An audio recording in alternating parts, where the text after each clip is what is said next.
el asambleísta Juan Lloret.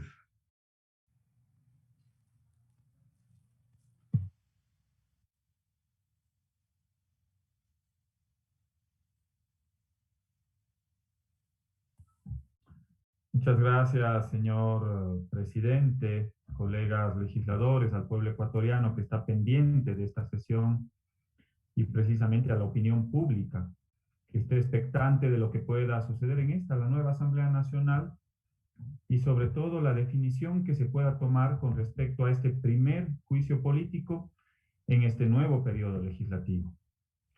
Yo estoy seguro, señor presidente, que nadie en este pleno de la Asamblea Nacional está dispuesto a darle la espalda al país, a la verdad, y mucho menos ante la contundencia de los hechos, de las pruebas presentadas por más de 3 horas, señor presidente, en el seno de la Comisión de Fiscalización el día 26 de julio, con todos los elementos de convicción, pruebas documentales, pruebas testimoniales, elementos jurídicos sobre una serie de trafacías de un personaje nefasto para la Contraloría General del Estado, pero sobre todo para el país. Un camino tortuoso con una serie de obstáculos nos tocó superar en este juicio político. Y tras una larga espera de 4 años para comprobar lo que era un secreto a voces, pero que nadie en su momento quiso apoyar una acción fiscalizadora desde nuestra bancada de la Revolución Ciudadana. Pero como a todo pez le llega su hora, y en especial a aquellos peces gordos, inflados de poder, inflados de prepotencia, inflados de malicia y de corrupción, la verdad siempre tiene que prevalecer y salir a la luz, no solo como una obligación reivindicadora, sino sobre todo como un hecho superior de la sociedad, del derecho a la verdad. Cuando me refería a un camino tortuoso, señor presidente, no solo me refería al tiempo que ha pasado, sino también a los obstáculos que nos han impuesto, como por ejemplo el error al que se le indujo al Pleno de la Asamblea Nacional, a este Pleno, el 25 de junio, con un informe presentado por el presidente de la Comisión, quien solicitaba un cambio de proponente al juicio político a un exministro Ortiz, a sabiendas que los plazos estaban caducados, a sabiendas que no había un marco jurídico para poder cambiar de proponente, pero a ese nivel llegaron en un momento determinado. Y bien, ya superado ese inconveniente, gracias a la acción de nuestra bancada dentro de la comisión, y también debo reconocer la posición de los asambleístas de las diferentes fuerzas políticas dentro de la comisión para poder avanzar en ese camino. Y también debo reconocer que empezamos a navegar ese barco en la misma dirección, apegados al debido proceso, con las diferentes fases del proceso de juicio político, la solicitud de pruebas, la solicitud de comparecencias, la actuación de prueba conforme el legítimo derecho a la defensa. También el barco iba bien hasta que llegó a puerto. Pero ¿quién se iba a imaginar, señor presidente, que quien debía arrojar el ancla de ese barco fuera del barco lo hizo dentro? Y casi pone en riesgo este proceso de fiscalización y de juicio político. Yo lo que he hecho, colegas legisladores, pueblo ecuatoriano, es abrir una caja de Pandora. Y lo único que le tocaba precisamente al presidente de la comisión era armar el rompecabezas con todas las piezas y con todos los nombres de la lista de Celi.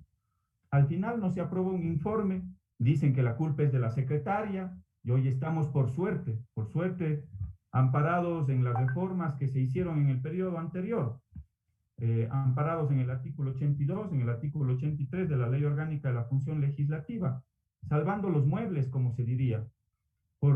Y debo reconocer ahí la voluntad y la decisión de la presidenta de la Asamblea Nacional, así como en algunas ocasiones, y con firmeza he señalado algunos temas pendientes, también debo reconocer la voluntad de la presidenta de la Asamblea para poder avanzar con el juicio político. Yo lamento como el que más, señor presidente, que hoy, cuando podríamos estar en este momento interpelando a Celi y conociendo el informe con conclusiones, con recomendaciones, fruto de más de las 50 comparecencias, de más de 6.000 minutos de intervenciones durante 10 días y más de 120 pedidos de información que daban cuenta precisamente de la actuación irregular de este pseudo contralor embarrado en el lodo de la corrupción y que por un error de la secretaria estemos salvando los muebles desconociendo un informe o conociendo, mejor dicho, un informe de posturas, las cuales no desmerezco, por el contrario, creo que condensa sobre todo las diferentes posiciones con algunos bemoles, pero hay una causa común al final y yo debo reconocerlo. Celi tiene que ser llamado a juicio político.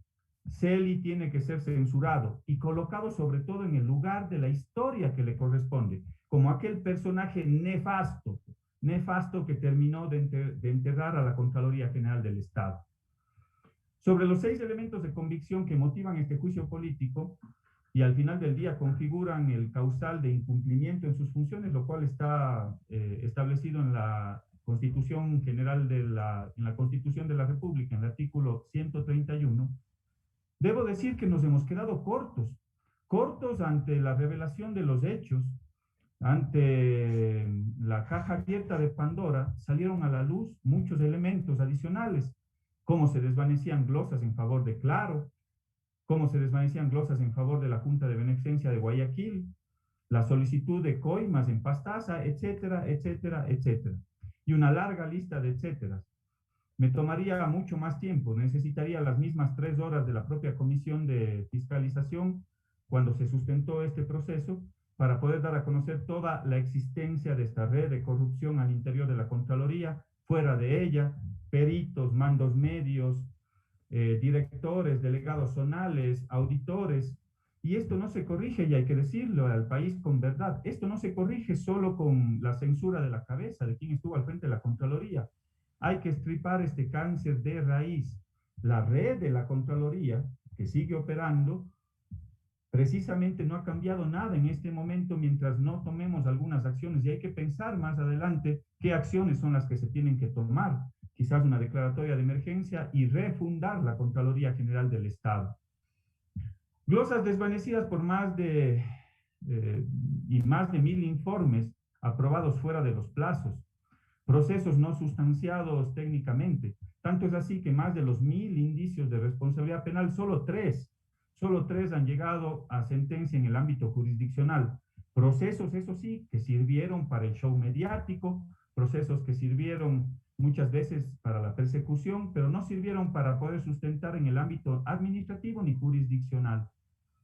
Y sobre los 6 causales, más allá de la lectura que se haya dado, más allá del detalle que yo ya lo hice, insisto, por más de 3 horas, sí debo decirles que tenemos una responsabilidad enorme con el país. Y con claridad aquí debo rescatar este tema. Aquí no se trata del acomodo político bajo la lógica de algunos opinólogos, de algunos actores políticos en función de los cálculos, que si es que les conviene a los correístas, entonces podemos colocar este causal, que si es que no les conviene a los correístas, podemos colocar determinado causal, como si todo girara en torno a una determinada fuerza política. Bueno, yo en verdad debo agradecer por darnos esa suprema relevancia, pero los intereses del país van más allá de los intereses del correísmo. Los intereses del país van más allá. Y sobre todo no se puede poner sobre los intereses del país cualquier otros intereses de cualquier otra fuerza política, porque hay una razón superior y esa razón es la verdad, y la verdad es una sola y nadie puede colocarla debajo de la alfombra, debajo del tapete. Al menos yo no estoy dispuesto, señor presidente, a colocar ninguna verdad debajo del tapete. Muchos actores ya han querido mirar hacia otro lado y dejar la verdad hacia un lado, y eso no se puede permitir en este proceso de juicio político. Es más, le he escuchado al presidente de la comisión decir que nosotros, que la Revolución Ciudadana, queríamos llevar un proceso pequeñito, un proceso más corto, para tapar la corrupción o blindar a determinados personajes. Por el contrario, yo le emplazo públicamente a que este informe que recomienda el juicio político más adelante también conlleve la censura y por supuesto que se remita todo el expediente a la Fiscalía General del Estado para su investigación, incluyendo los supuestos testimonios o los testimonios que se dieron sobre informes de Contraloría que habrían desaparecido. Y hago notar aquí también la conveniencia del discurso. Aquí no hay los informes físicos de esos expedientes, pero sí debe de investigarse. Yo creo que debe de investigarse. Y concuerdo con el causal de la ilegalidad de Celia al frente de la Contraloría, que tampoco existen las originales, pero aquí sí existen las compulsas, las copias certificadas. Entonces ahí no debe investigarse. Yo creo que sí debe investigarse, De un todo minuto, debe señor investigarse. asambleísta. Termino, señor presidente. No porque nos conviene o no nos conviene a los correístas. No, señores asambleístas, todo debe investigarse y todo tiene que remitirse hacia la Fiscalía General del Estado. Y si no se coloca esa recomendación, señor presidente, en la próxima semana yo mismo, personalmente, le acompaño a poner una denuncia en la Fiscalía General del Estado por la desaparición de documentos públicos en contra de Vaca, en contra de Serrano y en contra de Navas, personajes del morenato, funcionales al poder de turno. Nadie tiene que quedar impune y estamos aquí no para solapar a nadie, sino para que todo quede claro en el país. Y termino, señor presidente. Aquí hay mucho sustento jurídico, hay pruebas documentales, hay pruebas testimoniales, desde la causal 1 hasta la causal 6. Se necesitaría, insisto, más de 3 horas para poder detallar con lujo cada uno de los detalles del accionar corrupto de este personaje, del señor Celi, de su grupo familiar, de su grupo cercano incluso al expresidente Lenín Moreno. Por lo cual, señor presidente, esta resolución de hoy debe recomendar el juicio político a este oscuro personaje que tiene que